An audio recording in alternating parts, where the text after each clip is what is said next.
ان کے لب رنگی کی نچھاور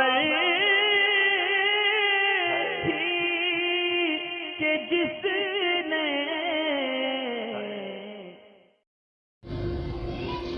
السلام علیکم ورحمۃ اللہ وبرکاتہ۔ سنینا خان ہے، یہ معلوم ہی کرنا چاہتی ہیں کہ نعت پاک کے بعض اشعار ایسے ہوتے ہیں کہ جو لوگ اپنے پیر و مرشد کی شان میں بھی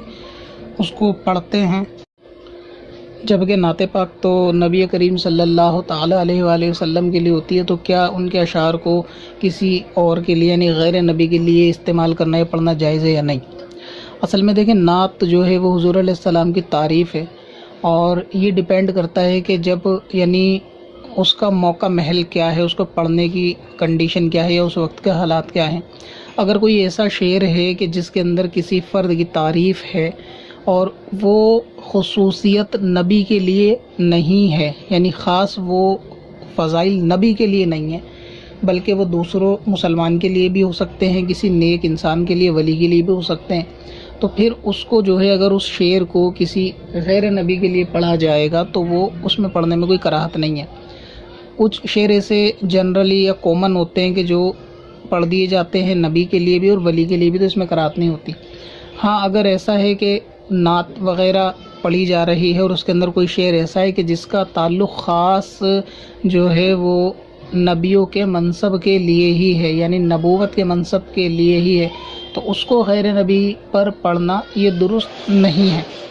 البتہ ویسے تعریف ہیں، ان کی مدد کی تعریف ہیں، یا ان کی شفاعت کی تعریف ہے، ان کی رہنمائی کی تعریف ہے، یا پھر ان کی شفاعت کا ذکر ہے، تو ایسی چیزیں ولیوں کے لیے بھی، اپنے پیر و مرشد کے لیے بھی اور دیگر کے لیے یعنی غیر انبیاء کے لیے بھی ان اشعاروں کو استعمال کیا جا سکتا ہے، چاہے وہ شعر جو غیر کے لیے پڑھا جائے خاص کسی نعت پاک کا شعر ہو۔ تو اسی طرح نعت پاک کے اندر جو شعر ہوتے ہیں وہ ڈیپینڈ کرتا ہے لکھنے والے کہ جب اس نے وہ سب چیزیں نبی اکرم کے لیے لکھی ہیں تو اس وقت تو وہ جب نبی کے لیے پڑھی جائیں گی تو وہ نعت شمار ہوگی، لیکن اگر وہی شعر یعنی وہی کلام اگر کسی ولی کے لیے پڑھا جائے گا تو اس وقت وہ منقبت شمار ہوگی۔ تو یہ سچویشن لکھنے والے کی بھی ہوتی ہے، لیکن اس نے نعت لکھی ہے، کسی کوئی اس کو منقبت کے طور پر پڑھنا چاہتا ہے اور اس میں وہ باتیں نہیں ہیں جو میں نے بھی بیان کی کہ جس کا خاص تعلق نبوت کے ساتھ ہوتا ہے۔ مثال کے طور پہ کوئی ایسا شعر ہے کہ جس کے اندر قرآن کا نزول کا ذکر ہے، یعنی حضور علیہ السلام کی ایسی تعریف اس میں شعر میں فرمائی گئی ہے کہ آپ پہ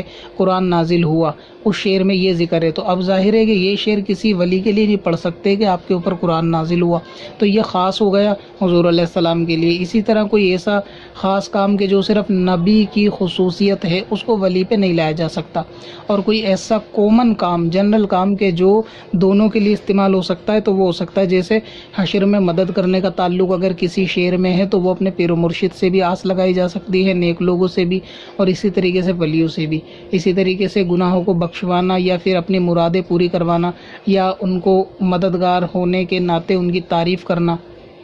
یا دوسری طریقے سے جو ان کی حمد کرنا، ان کی مدح کرنا، تو وہ شعر جو ہے نا ولیوں کے لیے کہے جا سکتے ہیں۔ تو اس میں فرق ہوتا ہے کہ جو شعر پڑھا جا رہا ہے ڈیپینڈ کرتا ہے اس پہ کہ وہ اس میں کوئی ایسا خاص ذکر نہ ہو کہ نبی کے لیے ہوتا ہو تو پھر نبی ہی کے لیے پڑھا جائے گا۔ اس کی مثال میں نے قرآن پاک کے نزول سے دی ہے۔ اسی طریقے سے اگر دوسری چیزیں ہیں جو ایک جنرل تعریف ہے، کامن تعریف ہے جو ولی کے لیے، پیر و مرشد کے لیے اگر کوئی شخص پڑھے گا اور وہ کلام نعت کا ہے، یعنی وہ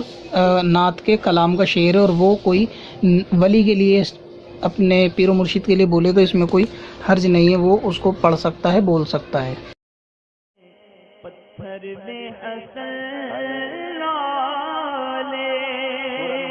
پرنوار